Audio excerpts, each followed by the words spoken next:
दुनिया में कई ऐसी अजीबोगरीब जगह और प्रथाएं हैं जिनके बारे में हम जानते तक नहीं हैं। अगर ऐसी जगहों और प्रथाओं के बारे में बताया जाए तो आपको भी एक बार विश्वास नहीं होगा। हम अपने देश में कई तरह के अंधविश्वास देखते हैं और हमको लगता है कि सिर्फ हमारे देश में इस तरह के अंधविश्वास होते हैं, लेकिन ऐसा नहीं है। दुनिया के सबसे विकसित देशों में से एक देश में भी एक ऐसी प्रथा प्रचलित है जो बेहद अजीब है।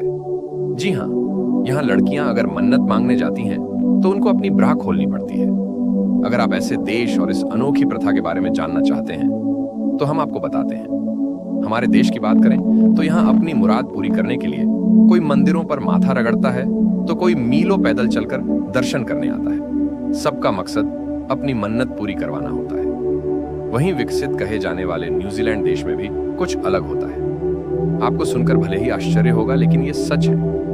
यहाँ कार्ड्रोना नामक एक जगह है जो काफी मशहूर है। यहाँ लड़कियां आती हैं और अपनी मन्नत मांगती हैं, लेकिन उससे पहले उनको जो काम करना होता है उसको सुनकर आपको यकीन ही नहीं होगा। जी हाँ, लड़कियों को यहाँ मन्नत मांगने से पहले अपनी ब्रा खोलनी पड़ती है। लड़कियां यहाँ ब्रा उतार कर ही मन्नत मांगती हैं। कार्डोना में कई बड़े बड़े तार लटके हुए हैं।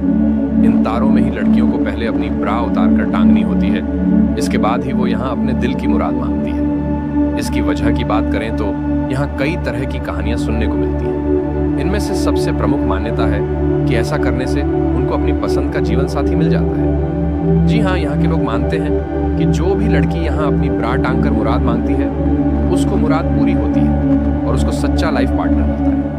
इस प्रथा की बात करें तो ये साल 1999 से यूं ही चली आ रही है और अब तो ब्रा टांगने का चलन और ज्यादा बढ़ गया है। न्यूजीलैंड की इस खास जगह के बारे में सुनकर टूरिस्ट भी यहाँ खींचे चले आते हैं। कहा जाता है कि शुरुआत में यहाँ पर 4 ब्रा टांग दी गई थी, जिसके बाद ये प्रथा शुरू हो गई। हालांकि ये ब्रा किसने टांगी आज तक पता नहीं लग सका। वहीं ये जगह इतनी मशहूर हो गई कि चोरों तक भी इसकी चर्चा होने लगी और यहाँ से अंडरगारमेंट भी चोरी होने शुरू हो गए थे। हालांकि इसके बाद भी कोई फर्क नहीं पड़ा, क्योंकि यहाँ ब्रा टांगने वाली लड़कियों की संख्या दिन प्रतिदिन बढ़ती जा रही है और अब तो वहाँ चारों ओर सिर्फ ब्रा ही टंगी हुई दिखाई देती है। पर्यटकों के लिए ये जगह किसी कौतूहल से कम नहीं है।